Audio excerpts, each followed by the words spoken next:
Hey there, friends. Welcome back to Second Star to the Left. I'm Michelle, and this is my daughter, Billy. Hi. And here's where we'll share board game reviews, ramblings, and a few wrong turns along the scenic route.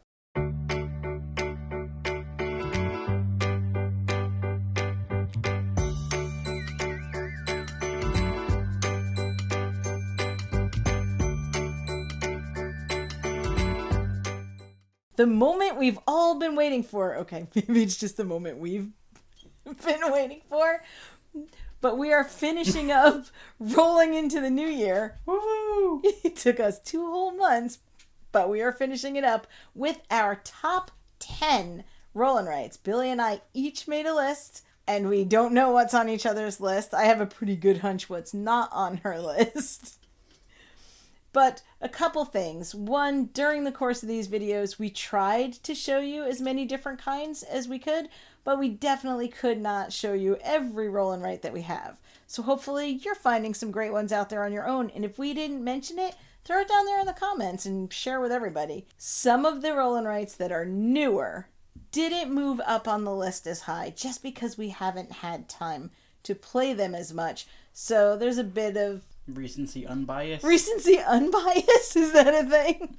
I'm not sure. This list could change. It could change tomorrow. It literally changed as I was writing it down to record this video because I decided that Pub Meeple just doesn't know me the way it thinks it does and had to make a few tweaks. I think you just don't know yourself as well as you think you do. My list has not changed. You changed yours like 3 or 4 times now? I did. I did it on... Seems a little like cheating. It's not cheating. It's adjusting. Okay. Adjusting. Before we get started, I have 2 honorable mentions. Really? I do. Really? Really. We don't just mention really quickly. One is Isle of Cats Explore and Draw, because I just really love that I can get the feel of that big giant game in that adaptation. And the other is Rolling Realms, which I really like, but no matter how many times I did this list, it kind of just kept getting pushed down. I think it might be because I like certain cards more than others in that game, but if I could make my perfect couple of cards from Rolling Realms, maybe it would have moved up. But they are both really great roll and writes. Being that we have made 7 other videos rolling into the new year, we aren't going to spend too much time on each of the games, just kind of a quick description and to let you know where they land on our list. You ready? What if it's one we haven't talked about yet? Wink. You have a game that we didn't talk about on your list? I might have a couple. No, you don't. I have at least one. Really? Yeah. Uh-oh. Oops. Told you weren't going to see it coming. I might not have seen it coming. Billy and I had a little inside wager to see if we could guess each other's top 5. And, heads up, we were both wrong. Okay, what is your number 10? My number 10 is Walk and Roll. Oh. I'm so glad that you liked Walk and Roll because it had all those combos, but also a little sad that didn't transfer to the other comborific games. Yeah, I don't know. I think maybe if I could just, get you to try one, just get you excited about one of them. I think Twilight Inscription could be it. I just need to work up to the attention span required. Fair. It is really fun, but that's a monster to get down to the table. Even for me, I look at it and think, wow, that's a big one. Walk and Roll is fun. You're just chucking dice into a wok that have ingredients so that you can, fill out the orders on the menu. Super fun. My number 10 is one that combines 2 of my favorite things, and that is Polyominoes and Roll and Writes. So my number 10 is Lanterns Dice. And I don't know what it is about this one that I just find so calm and beautiful. It's because it's Epcot. It's because it's Epcot. I know not everyone sees that, but for me, it's like playing a tiny little roll and write of Epcot, and it makes me very happy. You're just coloring in specifically the spaces. Fireworks show at night. It is. It's illuminations. We're just coloring in the spaces on your sheet, and then when you color in the shape of a polyomino, you can take that tile and put it on your sheet. And the quicker you can build those, the more points you can get. It's beautiful. Also, it's a little mean because I can keep you from getting the colors that you might want. So my number 10 is Lanterns Dice. My number 9 is Roar and Write. Really? Yes. I do like Roar and Write. I like, first of all, those big chunky DNA dice Mm-hmm. are amazing. The odds of us putting Dinosaur World or Dinosaur Island on the table are, slim most days. But roaring right, we can get to the table. And I like that you still get the excitement, so you could still get guests eaten by dinosaurs. Mm. And you still have to kind of plot that route through for the tour and judge how much excitement you have and create dinosaurs. It gets all the pieces. You don't have plastic dinosaurs, and that's a little bit sad. But besides that, it gives you the feel of those dinosaur games, just with big chunky DNA dice. It didn't make my top 10. Now I'm going to have to go check the list and find out where it fell. My number 9 is one of our first roll and writes. And it is one that proves that I should never be trusted to design a house. And that is floor plan. I just like the options. I like the way you're just choosing one die for what you're going to build and one die for, how many. I love that I can put a tree right next to the bathroom that's connected to the kitchen and 4 hallways, and everybody goes, good job, have some points for having windows to the tree. Giant long hallways that go to a closet and nothing else. Don't let me build your house. However, I do a good job at scoring points, so I'm not sure what that says about the rules of the game. Do you? Yes. Floor plan is just a game of designing a floor plan for a house and meeting the criteria that are set by the designers and the architects, and you're just rolling dice and building a house. What is your number 8? Copenhagen rolling rate. Oh. Yeah, It's one like Tetris. It is like not. It's like Tetris with windows. It's a really great adaptation, but I say that having not played the real game. I've only played the original game on BGA. Yeah. I haven't played it in person, and when I went to buy a physical copy, I saw a roll and write. We got this instead. It is a simple enough rule set that we could teach just about anybody how to play, but it's still enough strategy and a little bit of take that when I'm taking pieces away from you. Yeah.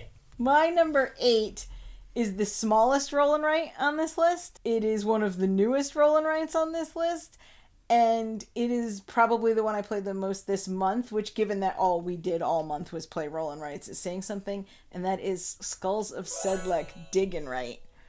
You forgot to put air quotes on this month. Blah, blah, blah. This was supposed to be 1 month, but, life and other things. But we still did roll into the new year. We just rolled a little slower. Skulls of Sedlec Dig and Write is just a tiny postcard that you can use to turn your button-shy Skulls of Sedlec game into a roll and write. You can play it solo, you can print a few more cards and play with other people. I love this game. I think it is my favorite way to play solo, even instead of the solo expansion, and I really like the solo expansion. But I can just sit down to this over and over and over again, and I love it. You can add expansions in one at a time, but you can. It takes one of my favorite games and makes it into one of my favorite roll and writes. It's number 7. My number 7 is Lanterns Dice. Hey, that's a pretty good one. It is. It was a little low on yours. Was it? You know why it's low on mine? Because the ones that are high in mine are nowhere to be found on your list, I think. Well, at least we agree that Lanterns Dice belongs on the list. My number 7 is also a new one. Not quite as new as the Skulls of Sedlec. And it's also an adaptation, which seems to be things that we really enjoy.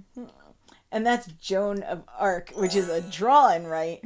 Yes. Because you draw them out of the bag. And right. This is the draw and write version of Orleans, which was one of our first board games. Definitely our first, Euro game. Mm-hmm. I haven't played this as much as I would like to play this, but I have loved every single play of this, and I think it's one that I can get Billy to play. Yeah, absolutely. Because this isn't one of my spreadsheet kind of games, but it is such a good adaptation of Orleans that you get all the feel of kind of building up the villagers and, going around the village and exploring, building up the education track. You have all those paths to victory available to you the same way you do in the game, and I just love this game.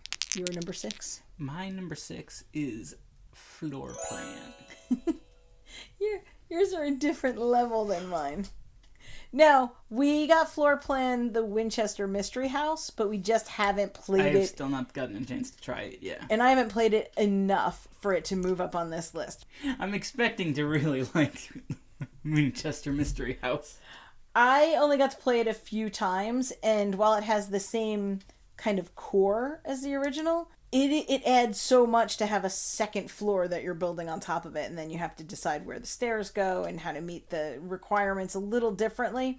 I think that it will definitely move up the list when we play it, but the original floor plan made both of our top 10. Yes. My number 6 is Cartographers, and we've played this game a ton. We played it so much that we got all the map expansions and we got the heroes expansions. I even went and got tiny little stamps and ink pads so that we could stamp little houses and water and trees. Not because I can't draw. But also because you can't draw. But also because I can't draw. Plus everybody online, their maps always look so beautiful and mine looks like I finger painted it. But it doesn't matter because you don't need to be able to draw. Oh, yeah, definitely. To have a good time with this. I think one of the reasons why this is so high on my list is that there's a little bit of interaction.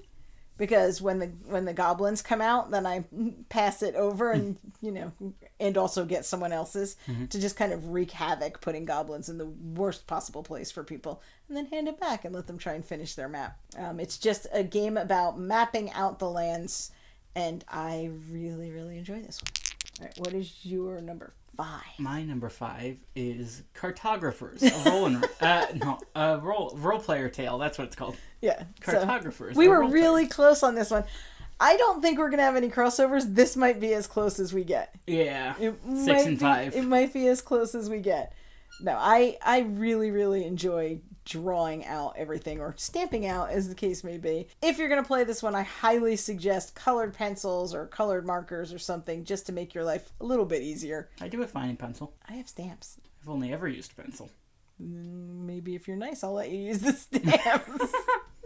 My number 5 is going to make Billy a little bit cranky, I think. And you are within kicking range.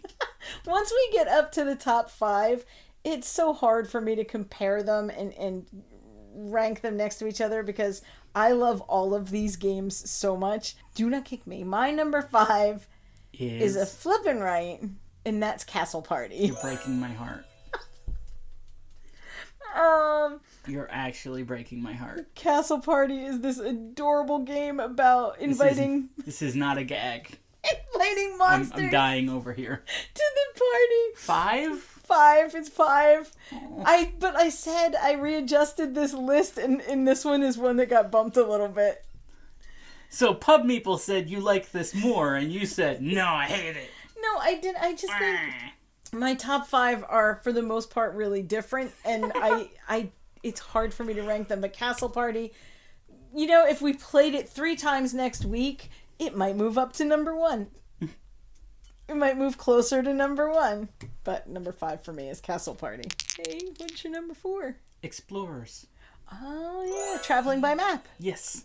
Explorers is one that we actually bought for this month when we knew... Well, it turned out to really work. Yeah.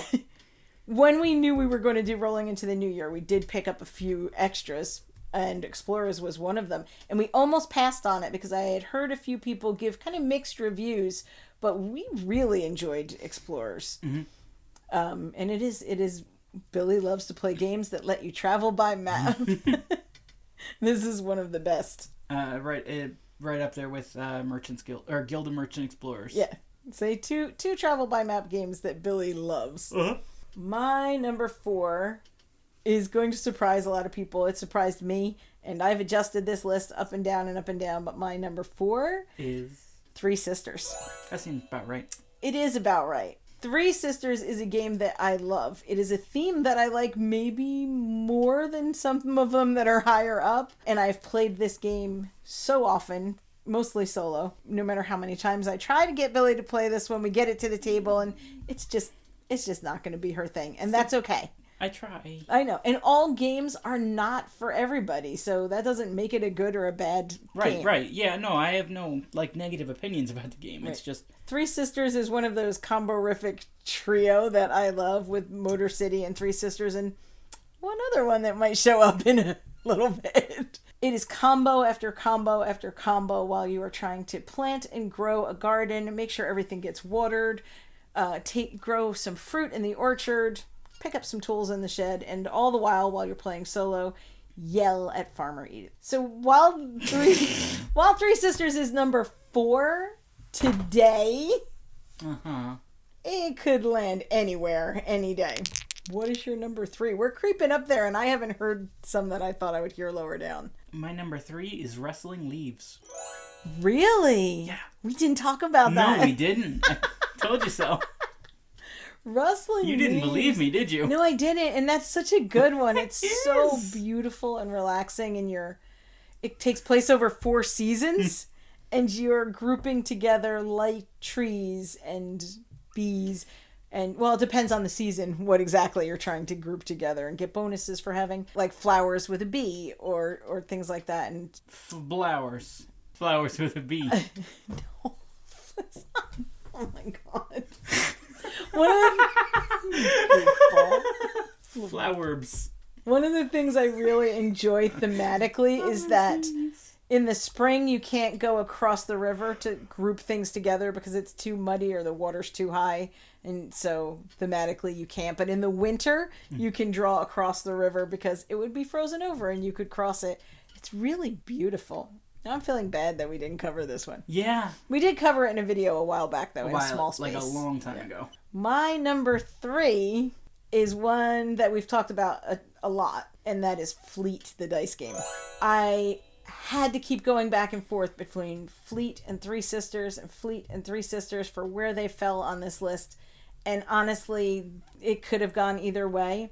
I think the reason that I went with Fleet a little bit higher is because I do love the theme. The garden one is prettier, but I do love the theme of the boats and the fishing.